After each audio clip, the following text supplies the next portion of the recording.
Nous allons parcourir un demi-millénaire, riche en événements et en fractures, rumeurs et rebonds de la grande et de la petite histoire, celle de l'Europe et de la France, ses régions, ses villes, ses colonies, ses rêves et tous ses espoirs. Nous allons entrer dans un autre monde, celui d'avant qui s'ouvre en nous dans la mémoire de tous, et de celle de notre famille, les Bonafé, pour dessiner l'histoire généalogique sur la trame de l'histoire d'un peuple.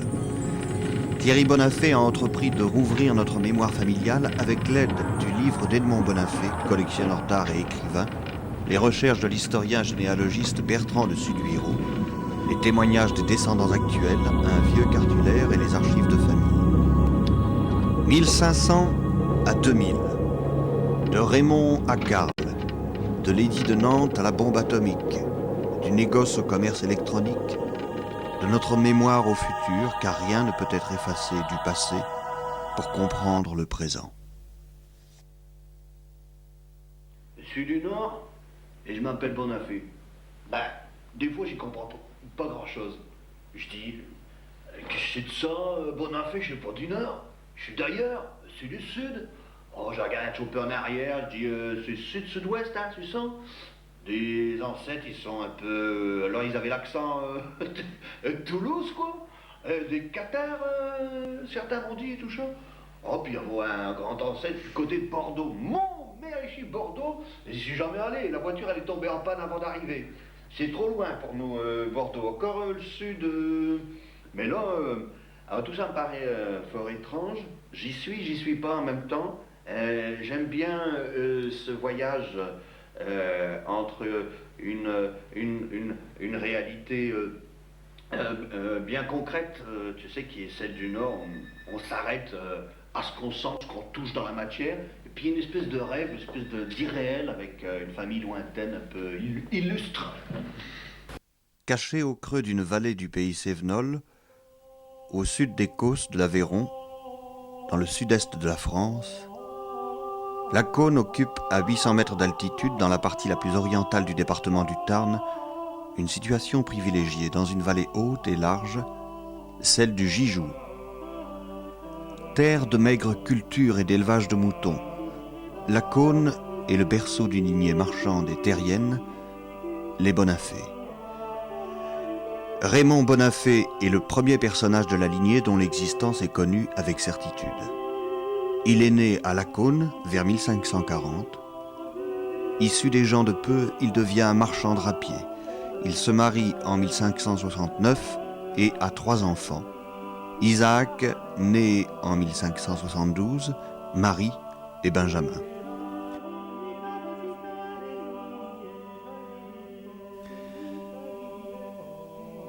Au milieu du XIVe siècle, l'Europe est frappée d'une succession de malheurs. La Grande Peste de 1348, puis la guerre de 100 ans entre les Français et les Anglais avec son cortège de misère. L'Église déchirée voit s'affronter 2 puis 3 papes rivaux entre Rome et Avignon.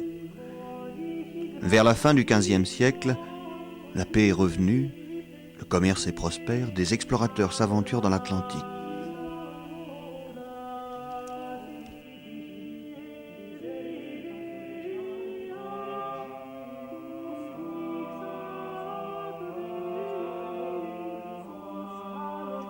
Deux hommes vont ouvrir les routes nouvelles et permettre de découvrir le Pacifique, Christophe Colomb et Vasco de Gama.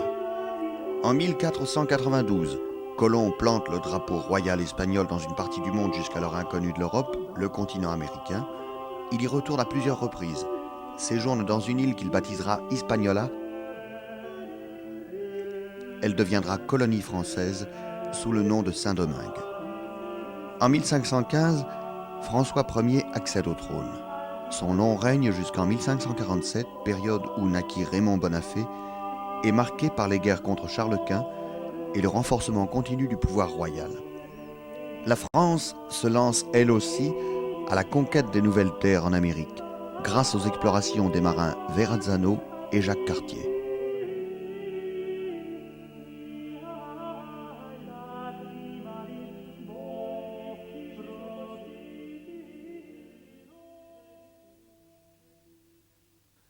Sous le règne de François Ier, L'influence des écrits de Calvat lui-même, inspiré par Luther, ne cesse de s'étendre depuis Genève. À partir de 1550, la poussée calviniste devient inexorable. Présente dans la plus grande partie du royaume, la réforme protestante gagne presque tous les groupes sociaux. Ecclésiastiques, nobles, officiers, gens de justice, négociants et artisans se convertissent en nombre. Dès le milieu du XVIe siècle, le pays cévenol embrasse avec ferveur la religion réformée. Dès 1560, une délégation de l'église protestante de Lacaune est présentée au roi Charles IX. En 1562, Guillaume de Guillot, seigneur de Ferrières, à la tête d'une troupe de calvinistes laconnais, part assiéger les forces catholiques de Castres. Catherine de Médicis choisit de reconnaître officiellement le protestantisme par l'édit de Saint-Germain. Les protestants pourront célébrer leur culte hors des villes, avoir des pasteurs, mais les violences populaires contre les protestants vont bientôt déchirer le royaume. Le monde se redécouvre. Mercator réalise son atlas pour une meilleure compréhension des nouvelles terres, des nouveaux partages. En 1569, Raymond Bonafé se marie avec Gabrielle Barayonne. En 1572, alors que naît Isaac Bonafé, la persécution à l'égard des protestants s'accroît. Les Huguenots se font massacrer à Paris le jour de la Saint-Barthélemy. Des massacres ont lieu aussi en province, faisant 20 000 morts. Cet épisode sanglant restera comme gravé à jamais dans l'histoire de la France. Devenu roi en 1589, Henri IV abjure le protestantisme en 1593 et bat les Espagnols. Le traité de Vervins met fin à sa guerre entre l'Espagne et la France. En 1598, l'édit de Nantes fonde la coexistence durable entre catholiques et protestants, proclamant la liberté de culte. Le roi accorde plus de 150 lieux de refuge protégés par des garnisons protestantes pour une certaine durée. En 1600, Isaac Bonafé, marchand drapier comme son père Raymond, épouse Isabeau Cabanel, dont la grande famille composée de notaires, de magistrats et de marchands occupe à Lacaune une position sociale culminante. Il s'agit d'un mariage protestant régularisé pour la forme devant l'Église catholique, comme il sera souvent le cas jusqu'à la fin du XVIIIe siècle. Isabeau Cabanel donnera 4 enfants à Isaac. Samuel, né vers 1600, Moïse, Marie, qui épousera en 1629 David Condamine, et Marguerite, qui s'unira à Étienne Pommier, marchand drapier. Samuel Bonafé, premier fils d'Isaac, survit à l'épidémie de peste à Lacôme en 1607, tandis que Benjamin, le dernier fils de Raymond Bonafé, se marie. Son contrat de mariage permet de découvrir comme témoin la présence d'un oncle, Hugues Bonafé, celle d'Isaac et Jean, tous les deux fils de Jacob Bonafé, probablement cousins ou proches parents. Plus tard, on retrouvera un certain Daniel Bonafé vendant, en 1695, une maison à Lacaune à Étienne, petit-fils d'Isaac. À la mort d'Henri IV, Louis XIII a 8 ans. La régence est confiée à la reine Marie de Médicis. La politique française devient pro-catholique et pro-espagnole. Un double mariage concrétise cette évolution. Louis XIII épouse l'infante et sa jeune sœur, l'infant d'Espagne. Les protestants s'inquiètent. À 78 ans, Raymond Bonafé fait son testament le 22 décembre 1618. Il lègue tous ses biens à son fils aîné Isaac et meurt peu après. Sous le règne de Louis XIII, nous retrouvons Isaac Bonafé en 1621, consul à Lacaune. Le 31 décembre 1628, il est élu conseiller des consuls et nommé en leur conseil par le duc de Rohan, chef de fraction religionnaire protestante. Son élévation au consulat fait de lui un personnage marquant de sa commune. Isaac Bonafé fait son testament en 1632. À cette date, les Français fondent Montréal et dès 1635 s'installent en Guadeloupe et à la Martinique. Isaac Bonafé meurt en 1642, âgé de 72 ans. Depuis 1635, le royaume est à nouveau en guerre contre l'Espagne. Dès l'implantation des conquérants espagnols sur les îles, l'esclavagisme devient la clé d'un système économique basé sur des forces de travail à la fois bon marché et adaptées au climat des îles. À l'apogée du système, 75 000 esclaves par an sont importés de la côte africaine.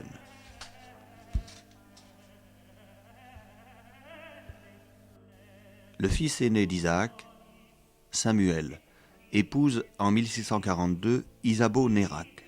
Elle lui donnera un fils unique, Étienne, et 6 filles. Isabeau est issue d'un village proche, Guijounet, hameau de quelques âmes dont les maisons de pierre brute escaladent les bords d'une ravine et encerclent le temple protestant. L'union de Samuel relève pour les deux familles Bonafé-Nérac d'une stratégie matrimoniale bien établie. Dans les familles, tout est mis en œuvre pour que la future alliance soit profitable à deux parties du même milieu. Louis XIV a 5 ans, la régente et sa mère, Anne d'Autriche. Après la paix des Pyrénées avec l'Espagne en 1659, Louis XIV épouse l'infante Marie-Thérèse.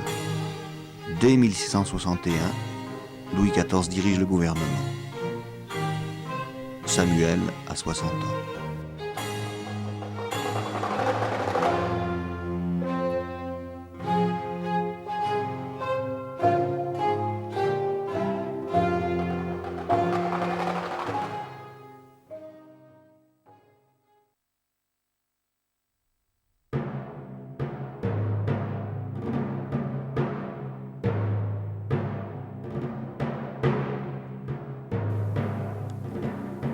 Samuel meurt à 69 ans en 1670. La même année, Colbert, un des meilleurs serviteurs de Louis XIV, conçoit une politique industrielle et commerciale ambitieuse. Poursuivant les efforts de Richelieu, il favorise la création de 5 compagnies de commerce maritime. Rivalisant avec les compagnies hollandaises, il travaille à la reconstitution d'une marine marchande, développe les chantiers de construction navale et toutes les activités annexes. Travail du bois, culture du chanvre, fabrique de cordages et de toiles. Vers 1680, la flotte de commerce française compte 500 bateaux. La France accroît peu à peu sa présence outre-mer. La culture de la canne à sucre et avec elle l'implantation d'esclaves noirs se poursuivent dans les îles françaises des Antilles. En 1682, Versailles est construit. Le classicisme rayonne sur l'Europe. Entre-temps, les protestants constituent une élite dont le poids économique et culturel est considérable. 1 million de fidèles, 5000 pasteurs.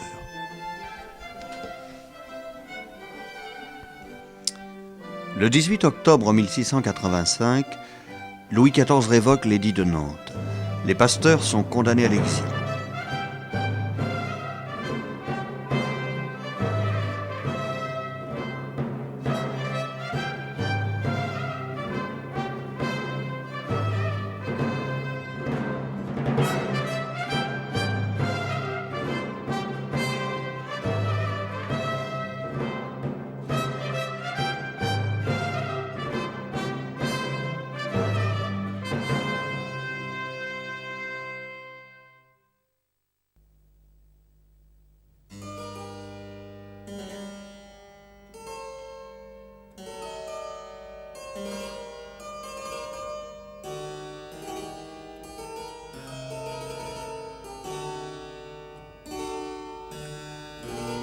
Au printemps 1690, Étienne, fils de Samuel, épouse Esther Cambon, née vers 1661. Elle est la fille d'Étienne, maître chirurgien à Lacaune, et de Marie Bec. Ces deux familles, Cambon et Bec, sont longuement citées dans l'histoire de Lacaune. Un Bec est déjà consul en 1611. Relations familiales et alliances ne cessent de s'entrecroiser pour la réussite des affaires. En 1695, Étienne fait l'acquisition pour la somme de 400 livres à un cousin d'une autre branche, Daniel Bonafé, d'une maison proche de la place du Griffoul au numéro 5, rue David Cambon, où l'on peut toujours voir gravées dans la pierre du plein cintre de son porche les initiales DB 1669. Puis, en 1695, c'est la naissance de Marthe. Étienne Bonafé, deuxième du nom, naît à Lacaune le 29 mars 1696. Il est d'abord baptisé au temple, puis à l'église le 30 de ce même mois. Étienne II sera marchand de draps et décédera à Lacaune le 3 mai 1780. Étienne II laissera un livre de raisons dans lequel il relate quelques événements de sa vie et principalement la naissance de ses enfants. Nous y apprenons le décès d'un certain Jacob Bonafé en 1696. Étienne Bonafé fait l'acquisition le 26 décembre 1698 pour la somme de 104 050 livres de la métairie du Viscontal à la Cône. Le montant de cet achat révèle l'aisance acquise avec patience par 4 générations de vendeurs de toiles, draps et cadis, dont le tissage était depuis toujours un des artisanats du pays.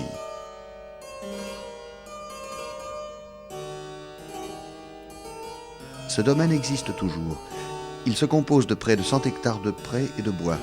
Tous les anciens murs furent démolis et plus rien ne subsiste des maisons et des métairies Bonafé.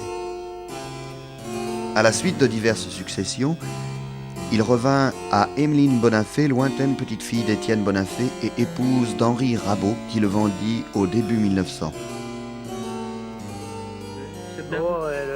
À ce moment-là, elle ne faisait rien, quoi. C'était Madame Bonafé, quand on parlait avec des gens. Moi, j'étais gosse. Ah oui. Oui. C'était une dame bien, quoi. C'était une dame elle était respectée à l'école. Oui. Mais c'est tout. C'est tout. Oui. C'est tout. En bon marchand et propriétaire, Étienne Bonafé cherche à agrandir son bien. En 1709 et 1710, il achète une autre maison à la Cône. En 1716, un autre champ. Esther Cambon, l'épouse d'Étienne, fait son testament le 24 octobre 1718 devant les notaires royaux et meurt la même année. Un an auparavant, Marthe, leur fille, se marie à Abel Louis Canac. Après une première célébration protestante, Étienne II Bonafé se marie une seconde fois par mesure de prudence en l'église catholique de la Cône le 26 janvier 1720. Étienne II Bonafé et Françoise Calmel eurent 11 enfants, dont 5 devaient mourir en bas âge. Une fille demeura sans alliance, les 5 autres laissèrent une nombreuse postérité.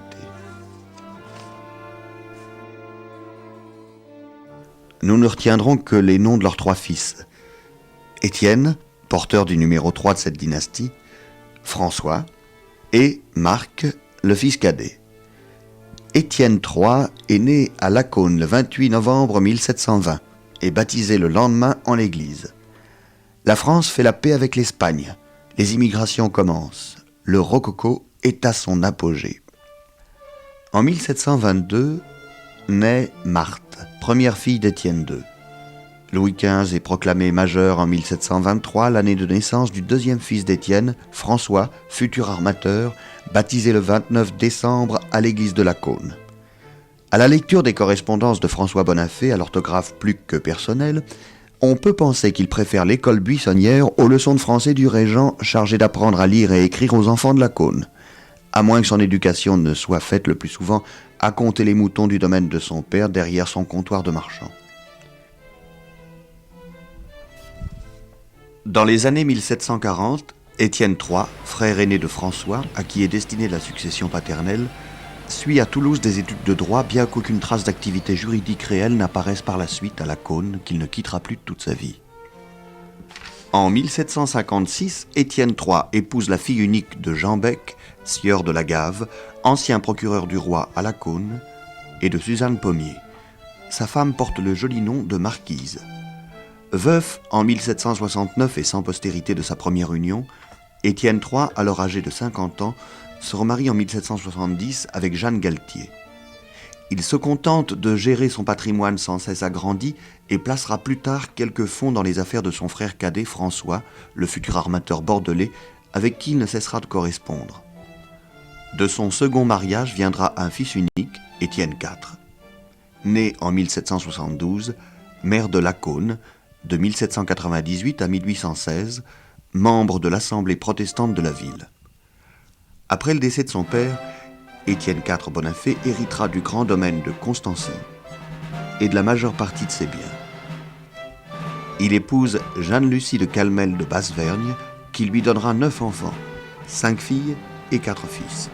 Jean-Antoine Étienne, Camille et Marc prendront successivement la route des îles. S'installeront en Guadeloupe où, associés comme armateurs et négociants, ils réaliseront une assez jolie fortune. Pécule amassée, ils revinrent au pays finir leurs jours sur les terres de la Cône. Leur descendance devait s'éteindre après eux. De l'union de Julius, fils d'Étienne IV avec Sophie Cabane, naîtra une fille, Emmeline. À la suite de diverses successions, le domaine familial lui reviendra. Elle épousera Henri Rabault, dont la famille auparavant alliée au Nérac avait tenu une place remarquable au sein du négoce bordelais. Après 4 générations, la descendance de cette alliance arrivera à Claude-Henri Rabault, auteur d'un mémoire sur les origines laconnaises de ses ancêtres Bonafé. Le domaine familial appartiendra en 1913 à la famille Tricorneau de Rose. Tous les anciens murs sont démolis et rien ne subsiste des maisons et métairies Bonafé, sauf son ancien nom. Mademoiselle de Rose et Monsieur de Norrois, c'était... ils étaient parents. Et c'était à peu près la même famille, quoi. Ah ouais. Monsieur Norrois, aujourd'hui, il aurait, je sais pas moi. Et puis alors depuis, ça a été acheté par des... Oui, maintenant, il y a... Marc Bonafé, dernier des 11 enfants d'Étienne II, épouse en 1780 Dorine Dravement, fille de Georges Dravement, armateur, et d'Henriette Goudal. Leur fils unique, François, partira à l'île Maurice s'installer comme négociant où il épouse à Port-Louis Henriette Salonne de Kerbalanec qui lui donnera 2 enfants. Jeanne-Françoise Suzanne et Marc-François, nés à Port-Louis. Marc-François fut le dernier représentant de sa branche Bonafé.